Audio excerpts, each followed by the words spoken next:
Hey guys, welcome back here to part 2 of the Hypercoaster build. I'm actually going to be doing a complete change and retheme of everything, so bear with me on this one. I'm just starting where I left off in the last video, and that station has got to go, so that's going to be demolished. The colors need to be changed, so the theme of this is going to be bees. Now, the whole reason of that is basically my name, Coaster Bee. So I've taken the bee, can turn it into the animal, a bee, and then we're going to just call it Coaster Bee, the ride, and I'm going to theme it to bees. That's the idea.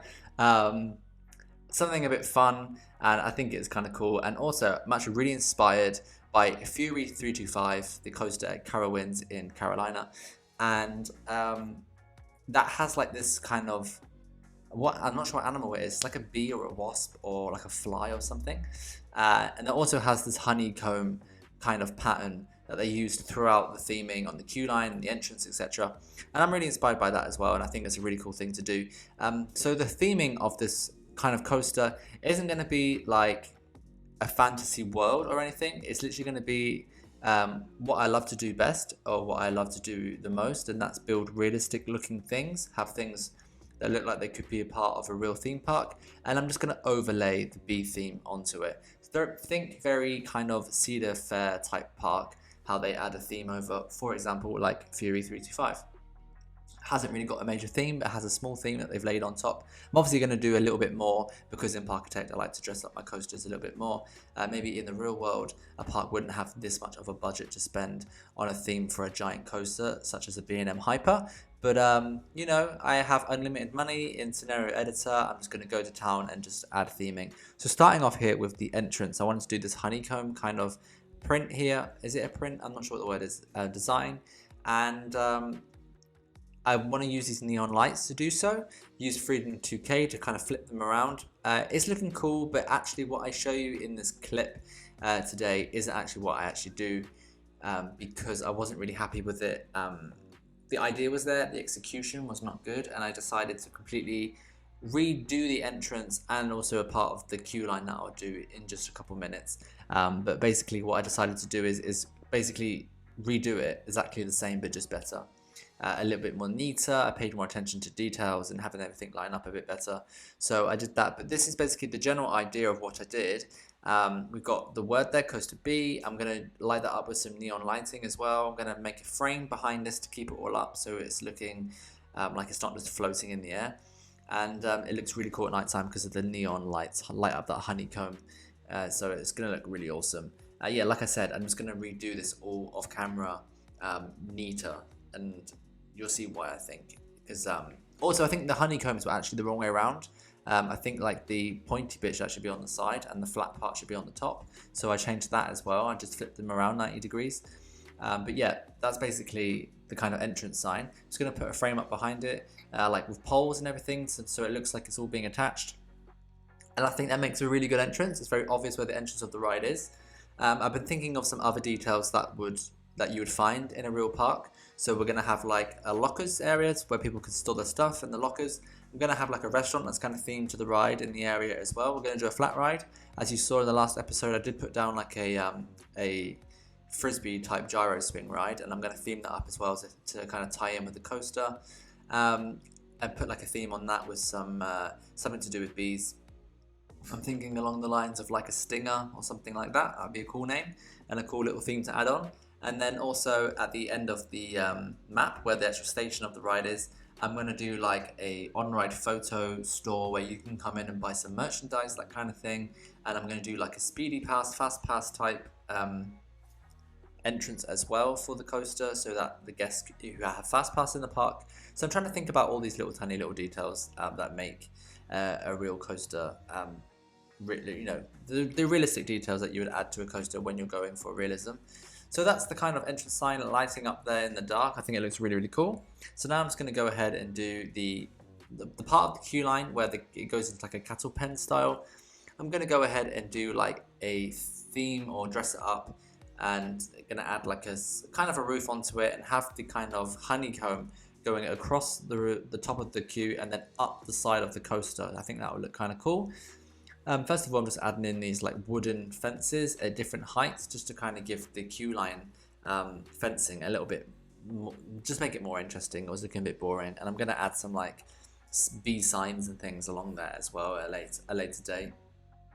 But yeah, so basically the cattle pen bit, again, like I said with the previous entrance sign, I'm going to kind of show you the progress or the process even of what I did, and then I'm going to show you actually how it turned out to be, because what I build and show you now isn't what I actually did.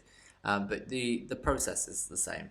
So I'm using various pieces, cubes, path covers, different like kind of shaped pointy pieces to try and create a good looking honeycomb pattern. And yeah, this is kind of what I was playing around with at first, and it was okay. So the original idea was to have like different parts of the honeycomb to be higher than other pieces, have some of them white, have some of them see-through with just neon lighting, so there's like some parts are missing.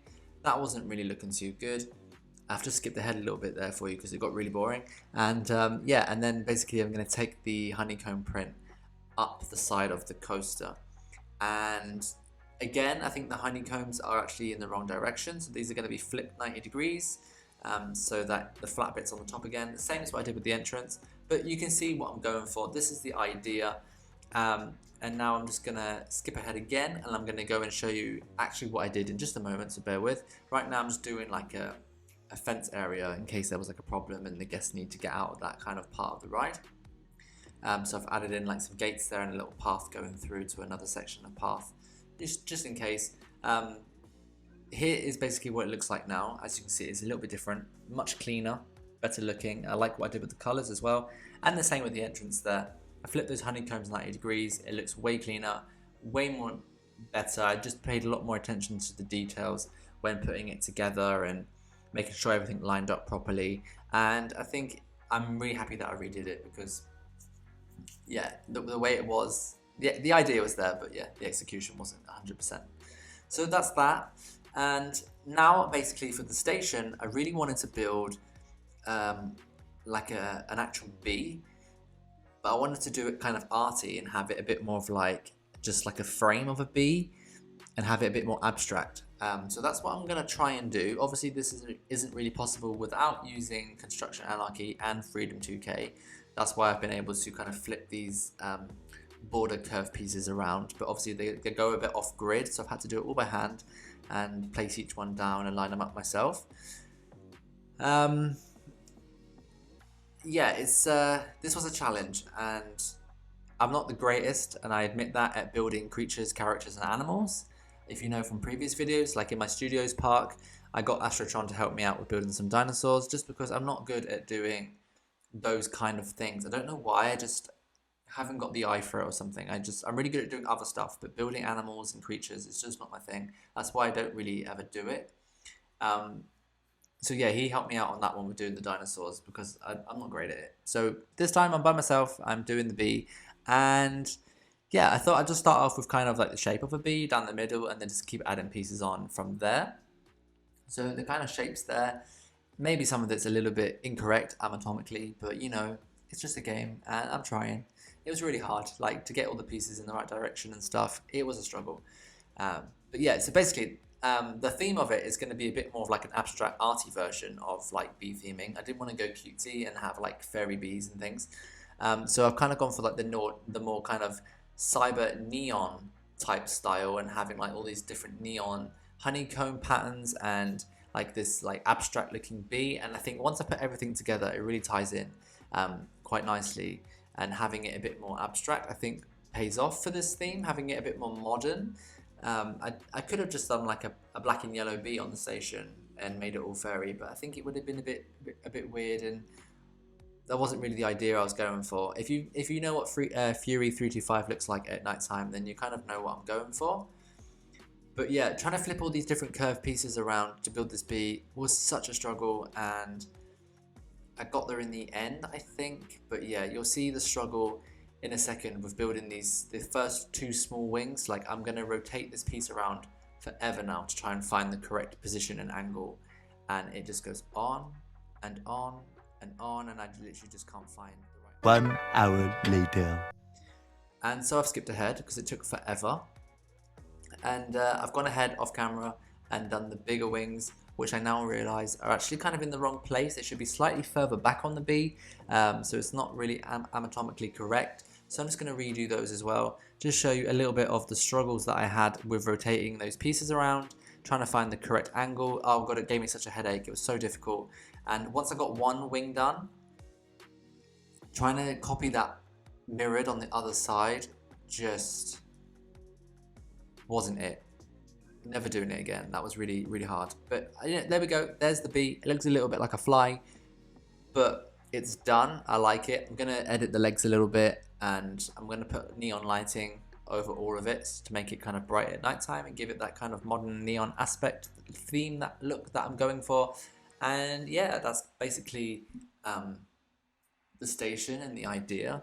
It's not like the most crazy station in the world, but I definitely think it suits the theme and I really like it.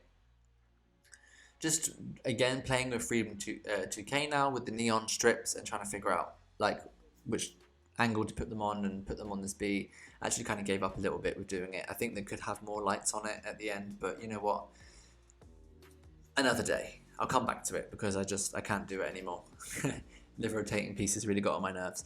But yeah, it's really cool, something really different for me. I don't normally do this kind of thing, and I think it was a very spontaneous idea that I came up with, and I'm really happy with it, and I can't wait to do more of this build and show you guys more of it as well. I hope you like it.